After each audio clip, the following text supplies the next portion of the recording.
एक लड़का का घर यहाँ से जहाँ शादी उसकी होने वाली थी, लड़की का घर 1 किलोमीटर की दूरी थी, 1 किलोमीटर की दूरी।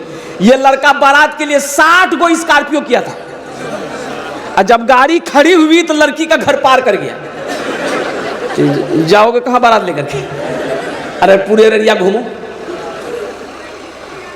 ये अपना पैसा नहीं ना है, ये पैसा जो स्कॉर्पियो किया है ये अपने पैसे का स्कॉर्पियो नहीं किया है, ये लड़की वाले से जो 3 लाख 2 लाख रुपए लिया है ये उसके पैसे का स्कॉर्पियो। अल्लाह को नहीं जवाब देना है, अल्लाह नहीं पूछेगा, अल्लाह पूछेगा। फरिश्ते इतने झाड़ू मारेंगे सर का बाल उड़ा देगा। मुसलमानों डरो, ये जहेज मजहब इस्लाम में नहीं है। और कुर्बान जाओ, ये जो बारात गाड़ी के गाड़ी भर भर के जाते हो, मजहब इस्लाम में वलीमा है, निकाह है, बारात का कहीं कोई तस्वुर नहीं है।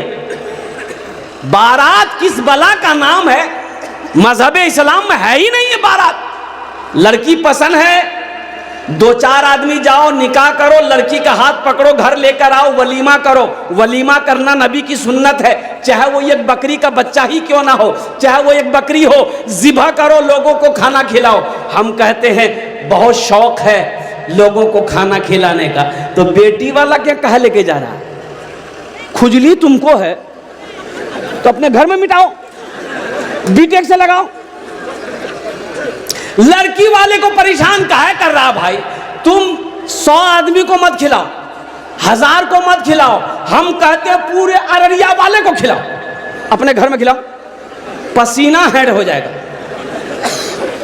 अपने घर की बारी जब आएगी, ये वलीमा नबी की सुन्नत है, तो वलीमा तो हम करेंगे नहीं, बेटी वाले के ऊपर में जुल्म करेंगे, फरमाइश करेंगे। 200 बाराती, बाप रे बाप, ये बाराती जा रहा कि जंग में जा रहा है? अच्छा देखिएगा, बारात में जाने वाले लोग, कितना लोग ऐसा है कि दोपहर में बारात निकलेगी तो सुबह नाश्ता नहीं करेगा। बोले कहने हो, बोले मर्द यहाँ खाए ले तो वहाँ की है। कितना बड़का पेटुआ रे बाप। अच्छा एक एक आदमी हाजमा का टेबलेट लेके जाता है पॉकेट में। बोलो बोलो, ये किसने इजाजत दे दिया तुम्हें? अरे सुनो, अल्लाह के रसूल सल्लल्लाहु अलैहि वसल्लम ने इरशाद फरमाया, खाने के पेट के 3 हिस्से करो, 3 हिस्से। पेट का प्रॉब्लम था, गए अपोलो हॉस्पिटल, कलकत्ता में अपोलो हॉस्पिटल, दिल्ली में भी, चेन्नई में भी है, मुंबई में भी है, बड़ा हॉस्पिटल है, बड़ा बड़ा डॉक्टर महेश गोइंका, बड़ा डॉक्टर, पेट का 1 नंबर का डॉक्टर है हिंदुस्तान के अंदर में। लिटाया, लेटा करके बोला कपड़ा उठाइए, कपड़ा उठाए, 1 तमाचा मारा, बोला बस उठ के बैठ जाइए। क्या किया रे भाई? प्रिस्क्रिप्शन लिखा, 1 टेबलेट, 1 सिरप। हमने कहा खाना में क्या खाएंगे? बोला 1 रोटी को 1 घंटा में खाना है। बोले वो हम 3 रोटी खाते हैं, 3 घंटा में नाश्ता में पार कर देंगे। दोपहर में 4 रोटी, तो 4 घंटा रोटी खाने में, और रात में 3 रोटी, तो 4 3 7 और 7 3 10 घंटा खाने में पार कर देंगे हम। तो पता ये चला, डॉक्टर का कहना ये था कि 1 रोटी को 1 घंटे में इसलिए खाना है, छोटा छोटा लुकमा खाइएगा, अच्छे से चबा के खाइएगा, ताकि वो खाना पेट में हजम हो जाए। हमने कहा कि डॉक्टर साहब ये बात आप अभी बता रहे हैं, ये बात तो हमारे नबी जनाबे मोहम्मदुर रसूलुल्लाह सल्लल्लाहु अलैहि वसल्लम ने 1450 साल पहले बता दिया। खाने पेट के 3 हिस्से करो, 1 हिस्सा खाना, 1 हिस्सा पानी, 1 हिस्सा हवा के लिए छोड़ो। यहां तो तीनों हिस्सा फुल, पानी कहां? बोले यहां तक। बोलो वो डॉक्टर की यहां दौड़ेगा कि नहीं दौड़ेगा? सुन्नते मुस्तफा को छोड़ोगे तो नुकसान होगा। देखो एक बात याद रखो, कुछ लोग खाने के लिए जीते हैं, कुछ लोग जीने के लिए खाते हैं। अल्लाह की नेमत समझकर खाओगे, इंशाअल्लाह 1 रोटी खा लो, बिस्मिल्लाह पढ़ के खा लो, अल्लाह उसी में बरकत देगा, सब्र हो जाएगा, पेट भर जाएगा। सुन्नत तरीके से तो खाओ। तो मैं ये कह रहा था कि अल्लाह की बारगाह में इसका जवाब देना होगा। जहेज से तौबा करो मुसलमानों। ये जहेज मजहब इस्लाम में इसकी कोई भी जगह नहीं है, कोई इजाजत नहीं है। अगर जहेज का लेना जायज होता तो सबसे पहले हम लोग लेते कि तुम्ही लोग नहीं छोड़ देते। अगर जहेज लेना सवाब होता, पुण्य का काम होता, अच्छा काम होता, तो सबसे पहले मौलाना लोग लेते जहेज कि तुम ही लोग नहीं छोड़ देते। किसी शायर ने कहा है, अगर आपकी इजाजत हो तो सुना दूं, तकलीफ नहीं मानिएगा, तकलीफ नहीं मानिएगा। मालो जर के असीर लगते हो, मालो जर के असीर लगते हो, बाखुदा बेज़मीर लगते हो, मांगते हो जहेज शादी में, मांगते हो जहेज शादी में, खानदानी फकीर लगते हो, खानदानी फकीर लगते हो, खानदानी फकीर लगते हो। जहेज ना लो, एक बात याद रखो, आमिना के लाल मेरे पैगंबर, हम सबके पैगंबर जनाब मोहम्मद रसूलुल्लाह, सारे लोग बोलो सल्लल्लाहु अलैहि वसल्लम ने इरशाद फरमाया, लोग चार बातों को बुनियाद पर निकाह करते हैं। कोई हसब नसब देखता, खानदान कैसा है, कोई हुस्न जमाल देखता, खूबसूरती कैसी है, लड़की ब्यूटीफुल है कि नहीं। अच्छा एक बात मेरी समझ में नहीं आ रही है, जिसको देखिए उसको ब्यूटीफुल लड़की चाहिए।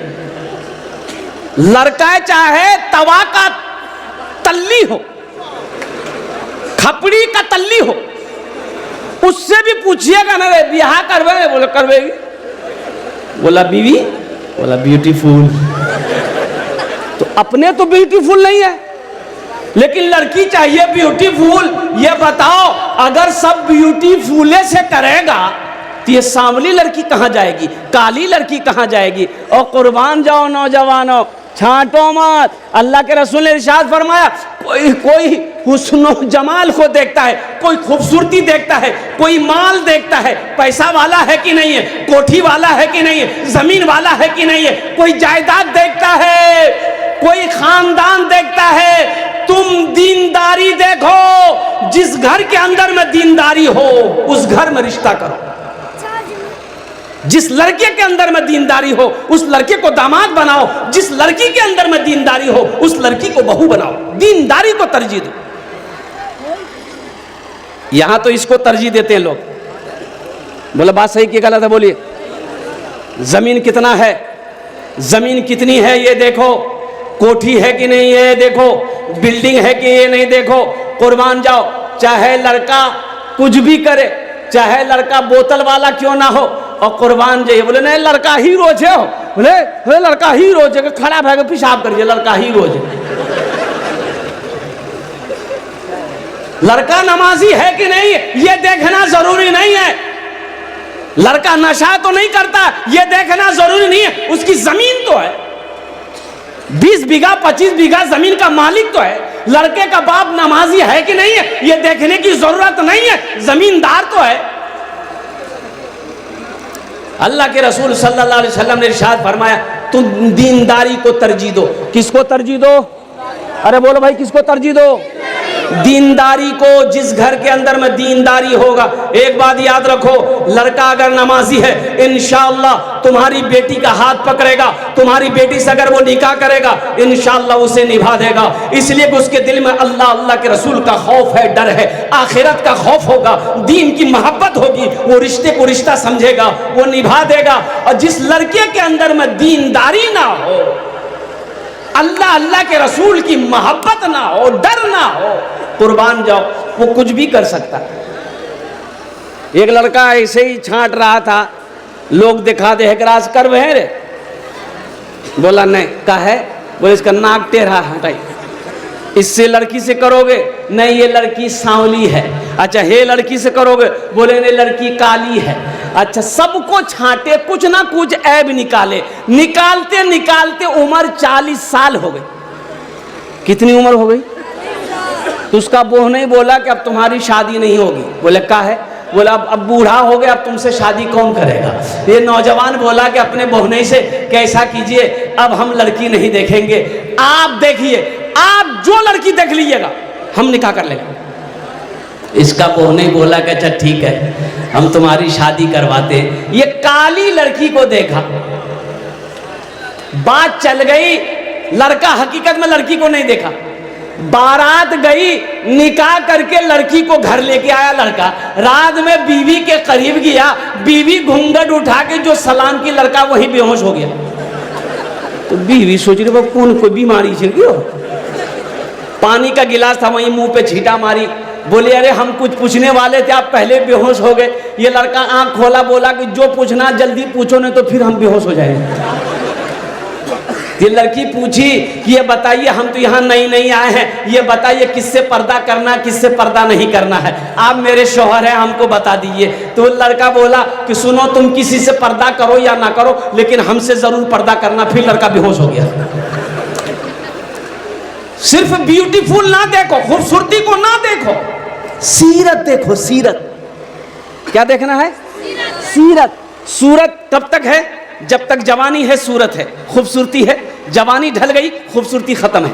लेकिन सीरत आज भी है, कल भी है, मौत की सुबह तक सीरत कायम रहेगी। मरने के बाद भी सीरत बाकी रहती है। आदमी मर जाता है, मरने के बाद भी लोग उसका तज़किरा करते हैं। आदमी कहता नहीं, ओ आदमी बहुत अच्छा चला, आदमी बहुत अच्छा, उसकी सीरत कह रही है वो आदमी बड़ा अच्छा था, अखलाक बड़ा अच्छा था, किरदार बड़ा अच्छा था। इसलिए नौजवानों, सिर्फ सूरत को ना देखो, सीरत को देखो। आज जहां सीरत सूरत दोनों मिल जाए, अल्हम्दुलिल्लाह सुम्मा अल्हम्दुलिल्लाह। तो इसलिए रिश्तेदारी करना है, 4 चीज़ों पर लोग निस्बत पर, बातों पर निकाह करते हैं। तुम दीनदारी को तरजीह देना और तौबा करोगे इंशाअल्लाह। नौजवानों से खासकर कहना चाहता हूँ, मेरे बच्चों तौबा करो कि ना जहेज लेंगे ना जहेज देंगे। कितने लोग तैयार, हाथ उठाओ इंशाअल्लाह। ना लेंगे ना देंगे इंशाअल्लाह। आज जो ले लिए हैं वापस नहीं होगा। ऐ दुनिया वालों छोड़ दो, ऐ दुनिया वालों छोड़ दो, आदत जहेज की अच्छी नहीं है रीत, रिवायत जहेज की। ऐ दुनिया वालों छोड़ दो, आदत जहेज की अच्छी नहीं है रीत, रिवायत जहेज की। सबसे बड़ा जहेज है ए दोस्तों दुल्हन, सबसे बड़ा जहेज है ए दोस्तों दुल्हन। फिर इसके बाद कुछ नहीं कीमत जहेज की, फिर इसके बाद कुछ नहीं कीमत जहेज की। इसलिए जहेज मांग कर नहीं लेना है, और कोई अपनी मर्जी से दे फिर भी नहीं लेना है, मना कर दो, इसलिए कि इस पैसे में बरकत नहीं है। जहेज के पैसे में बरकत, जोर से बोलो, इसलिए कि आपने किसी जहेज लेने वाले को अमीर होते देखा कभी?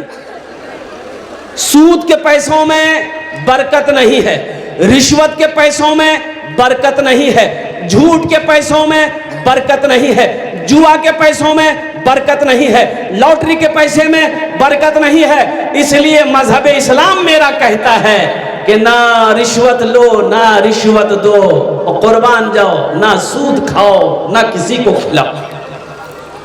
ये पैसा इसलिए मौत बरहक है, मरना है, अल्लाह के सामने हाजिर होना है। एक बात याद रखिएगा, नमाज के बारे में एक सवाल होगा। नमाज के बारे में क्या सवाल होगा बोलो? एक सवाल होगा, नमाज क्यों नहीं पढ़े? अल्लाह पूछेगा नमाज क्यों नहीं पढ़े। रोजा के बारे में एक सवाल होगा, रोजा क्यों नहीं रखे। हज के बारे में एक सवाल हो गया, मैंने तुम्हें दौलत दिया, हज क्यों नहीं किए। लेकिन मुसलमानों, तुम्हें मालूम होना चाहिए, पैसा के बारे में, माल के बारे में अल्लाह 2 सवाल करेगा। पहला सवाल करेगा, ये पैसा कहां से कमाए, कहां से कमाए, कितना 61-62 किए, इसका हिसाब दो। इसका हिसाब दे दिए फिर मेरा अल्लाह दूसरा सवाल करेगा, इस पैसे को कहाँ कहाँ खर्च किए, इसका हिसाब दो। इसलिए मेरे मुसलमान नौजवानों, ये सूद का पैसा, रिश्वत का पैसा, जहेज का पैसा और कुर्बान जाओ जुआ का पैसा, ये सब के सब मजहब इस्लाम में चलने वालों के लिए, मुसलमानों के लिए, सब के लिए हराम है। इसलिए मेरे बच्चों, नौजवानों, अल्लाह से डरो। अल्लाह एक अभी जिंदगी दिया है, अल्लाह एक दिन मौत देगा, अपने सामने अल्लाह खड़ा करेगा, कटघरे में खड़ा करेगा। फिर मेरा अल्लाह पूछेगा, मेरा बंदा दुनिया से आया है, मेरे लिए क्या लाया है? तो इंशाअल्लाह आखिरत की तैयारी करेंगे। अरे जोर से बोलो ना। ये दुनिया फानी है, फना हो जाएगी। ये उम्र गुजर रही है, गुजर जाएगी। एक दिन मौत आने वाली है। एक बात याद रखिएगा, जलसे वाले ने जलसा सजाया था, कारी मुजाहिदुल इस्लाम साहब ने मुझसे तारीख बहुत दिन पहले ली थी। अब देखिए, देखते देखते महीना गुजर गया, जलसे की तारीख आ गई, अभी जलसा भी गुजर रहा है, सुबह हो जाएगी। जिंदगी गुजर रही है, मौत आ रही है, करीब आ रही है, कब्र हमें बुला रही है। और कुर्बान जाओ, एक दिन आएगा, एक दिन आएगा, एक दिन आएगा, हमें यहाँ से पूछ कर जाना है, हमें यहाँ से इस जगह को छोड़ना है, कब्रिस्तान में लेटना है। इसलिए मुसलमानों, ये दुनिया तफरीगा नहीं है, ये दुनिया आराम गाह नहीं है, ये दुनिया ऐश व इशरत की जगह नहीं है, ये दुनिया दिल लगाने की जगह नहीं है। तो फिर आखिर ये दुनिया है क्या? तो ये दुनिया सुनो क्या है। अल्लाह के रसूल इरशाद फरमाते सल्लल्लाहु अलैहि वसल्लम, कुन फिद दुनिया कअन्नका गरीबुन और आबिरो सबील। अल्लाह के रसूल सल्लल्लाहु अलैहि वसल्लम ने इरशाद फरमाया, दुनिया में ऐसे रहो जैसे कोई मुसाफिर रहता है। कुल्लु नफ्सिन ज़ाइक़तुल मौत सुम्मा इलैना तुरजऊन।